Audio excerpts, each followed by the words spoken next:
Hi everybody, I'm Melissa from Starry Family Farm, and I'm going to be reading for March 13th of the Bible in a Year Challenge. And all of the previous readings are in a playlist called Bible in a Year Readings, and you can find those linked at the end of this video.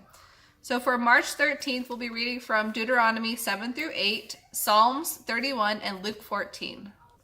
Deuteronomy chapter 7, the privilege of holiness.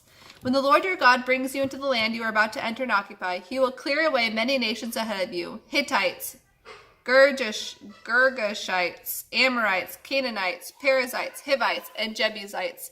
These 7 nations are all more powerful than you.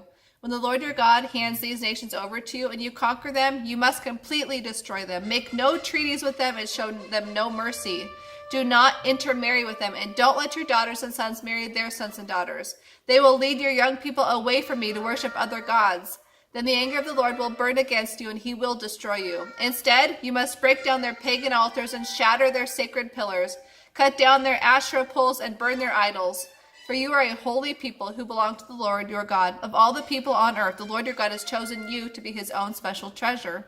The Lord did not choose you and lavish his love on you because you were larger or greater than other nations, for you were the smallest of all nations. It was simply because the Lord loves you, because he was keeping the oath he had sworn to your ancestors. That is why the Lord rescued you with such amazing power from your slavery under Pharaoh in Egypt.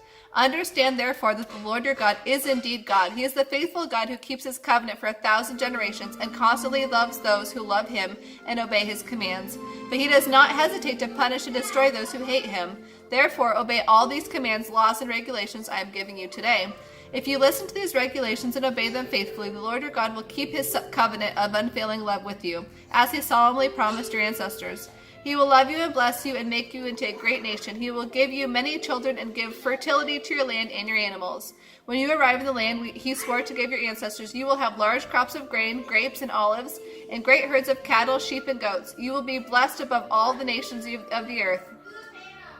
None of your men or women will be childless, and all your livestock will bear young. And the Lord will protect you from all sickness. He will not let you suffer from the terrible diseases you knew in Egypt, but he will bring them all on your enemies. You must destroy all the nations the Lord your God hands over to you. Show them no mercy and do not worship their gods. If you do, they will trap you. Perhaps you will think to yourselves, how can we ever conquer these nations that are so much more powerful than we are? But don't be afraid of them. Just remember what the Lord your God did to Pharaoh and to all the land of Egypt. Remember the great terrors the Lord your God sent against them. You saw it all with your own eyes. And remember the miraculous signs and wonders and the amazing power he used when he brought you out of Egypt. The Lord your God will use this same power against the people you fear, and then the Lord your God will send hornets to drive out the few survivors still hiding from you. No, do not be afraid of those nations, for the Lord your God is among you, and he is a great and awesome God. The Lord your God will drive those nations out ahead of you, little by little. You will not clear them away all at once, for if you did, the wild animals would simply multiply too quickly for you. But the Lord your God will hand them over to you. He will throw them into complete confusion until they are destroyed. He will put their kings in your power, and you will erase their names from the face of the earth. No one will be able to stand against you, and you will destroy them all. You must burn their idols in fire, and do not desire the silver or gold with which they are made. Do not take it, or it will become a snare to you, for it is detestable to the Lord your God. Do not bring any detestable objects into your home, for then you will be set apart for destruction, just like them.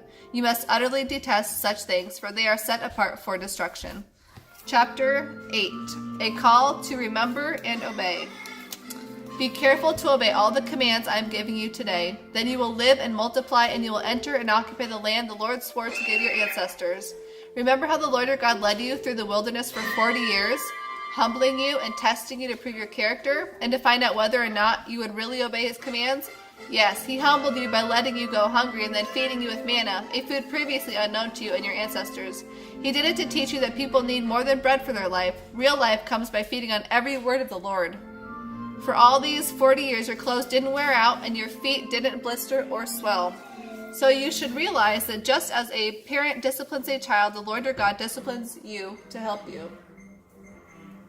So obey the commands of the Lord your God by walking in his ways and fearing him. For the Lord your God is bringing you into a good land of flowing streams and pools of water, with springs that gush forth in the valleys, and hills. It is a land of wheat and barley, of grapevines, fig trees, pomegranates, olives, and honey. It is a land where food is plentiful and nothing is lacking. It is a land where iron is as common as stone, and copper is abundant in the hills. When you have eaten your fill, praise the Lord your God for the good land he has given you. But that is the time to be careful. Beware that in your plenty you do not forget the Lord your God and disobey his commands, regulations, and laws. For when you have become full and prosperous and have built fine homes to live in, and when your flocks and herds have become very large and your silver and gold have multiplied along with everything else, that is the time to be careful. Do not become proud at that time and forget the Lord your God who rescued you from slavery in the land of Egypt. Do not forget that he led you through the great and terrifying wilderness with poisonous snakes and scorpions, where it was so hot and dry. He gave you water from the rock. He fed you with manna in the wilderness, a food unknown to your ancestors. He did this to humble you and test you for your own good. He did it so you would never think that it was your own strength and energy that made you wealthy. Always remember that it is the Lord your God who gives you power to become rich, and he does it to fulfill the covenant he made with your ancestors. But I assure you of this, if you ever forget the Lord your God and follow other gods, worshiping and bowing down to them, you will certainly be destroyed. Just as the Lord has destroyed other nations in your path, you also will be destroyed for not obeying the Lord your God. And Psalms 31. For the choir director, a Psalm of David. O Lord, I have come to you for protection. Don't let me be put to shame. Rescue me, for you always do what is right. Bend down and listen to me. Rescue me quickly. Be for me a great rock of safety, a fortress where my enemies cannot reach me. You are my rock and my fortress. For the honor of your name, lead me out of this peril. Pull me from the trap my enemies set for me, for I find protection in you alone. I entrust my spirit into your hand. Rescue me, Lord, for you are a faithful God. I hate those who worship worthless idols. I trust in the Lord. I am overcome with joy because of your unfailing love. For you have seen my troubles, and you care about the anguish of my soul. You have not handed me over to my enemy, but have set me in a safe place. Have mercy on me, Lord, for I am in distress. My sight is blurred because of my tears. My body and soul are withering away. I am dying from grief. My years are shortened by sadness. Misery has drained my strength. I am wasting away from within. I am scorned by all my enemies and despised by my neighbors. Even my close friends are afraid to come near me. When they see me on the street, they turn the other way. I have been ignored as if I were dead, as if I were a broken pot. I have heard the many rumors about me, and I am surrounded by terror.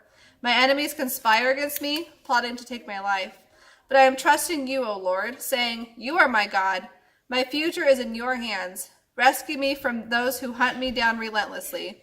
Let your favor shine on your servant, and your unfailing love save me. Don't let me be disgraced, O Lord, for I call out to you for help. Let the wicked be disgraced. Let them lie silent in the grave. May their lying lips be silenced, those proud and arrogant lips that accuse the godly. Your goodness is so great. You have stored up great blessings for those who honor you. You have done so much for those who come to you for protection, blessing them before the watching world. You hide them in the shelter of your presence, safe from those who conspire against them. You shelter them in your presence, far from accusing tongues. Praise the Lord, for he has shown me his unfailing love. He kept me safe when my city was under attack. In sudden fear I had cried out, I have been cut off from the Lord. But you heard my cry for mercy and answered my call for help. Love the Lord, all you faithful ones, for the Lord protects those who are loyal to him. But he harshly punishes all who are arrogant. So be strong and take courage, all you who put your hope in the Lord. And Luke 14. Jesus heals on the Sabbath. One Sabbath day, Jesus was in the home of a leader of the Pharisees. The people were watching him closely because there was a man there whose arms and legs were swollen. Jesus asked the Pharisees and experts in religious law, well, is it permitted in the law to heal people on the Sabbath day or not? When they refused to answer, Jesus touched the sick man and healed him and sent him away. Then he turned to them and asked, which of you doesn't work on the Sabbath? If your son or your cow falls into a pit, don't you proceed at once to get him out? Again, they had no answer. Jesus teaches about humility. When Jesus noticed that all who had come to the dinner were trying to sit near the head of the table, he gave them this advice. If you are invited to a wedding feast, don't always head for the best seat. What if someone more respected than you has also been invited? The host will say, let this person sit here instead. Then you will be embarrassed and will have to take whatever seat is left at the foot of the table. Do this instead. Sit at the foot of the table. Then when your host sees you, he will come and say, friend, we have a better place than this for you. Then you will be honored in front of all the other guests. For the proud will be humbled, but the humble will be honored.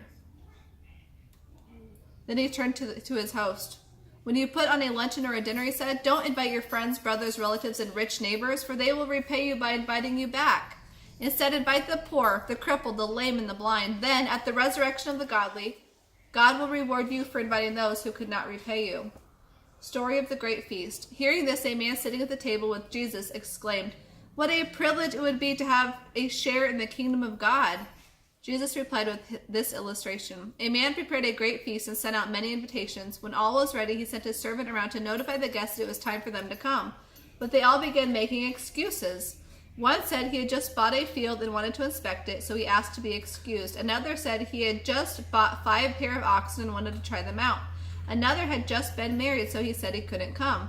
The servant returned and told his master what they had said. His master was angry and said, go quickly into the streets and alleys of the city and invite the poor, the crippled, the lame, and the blind. After the servant had done this, he reported, there is still room for more. So his master said, go out into the country lanes and behind the hedges and urge anyone you find to come, so that the house will be full. For none of those I invited first will get even the smallest taste of what I had prepared for them.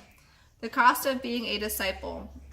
Great crowds were following Jesus. He turned around and said to them, if you want to be my follower, you must love me more than your own father and mother, wife and children, brothers and sisters, yes, more than your own life. Otherwise, you cannot be my disciple. And you cannot be my disciple if you do not carry your own cross and follow me. But don't begin until you have counted the cost. For who would begin construction of a building without first getting estimates and then checking to see if there is enough money to pay the bills? Otherwise, you might complete only the foundation before running out of funds. And then how everyone would laugh at you. They would say, there's the person who started that building and ran out of money before it was finished. Or what king would ever dream of going to war without first sitting down with his counselors and discussing whether his army of 10,000 is strong enough to defeat the 20,000 soldiers who are marching against him? If he is not able, then while the enemy is still far away, he will send a delegate to discuss terms of peace. So no one can become my disciple without giving up everything for me. Salt is good for seasoning, but if it loses its flavor, how do you make it salty again? Flavorless salt is good neither for the soil nor for fertilizer. It is thrown away. Anyone who is willing to hear should listen and understand. And that is all for today's reading. We will see you next time.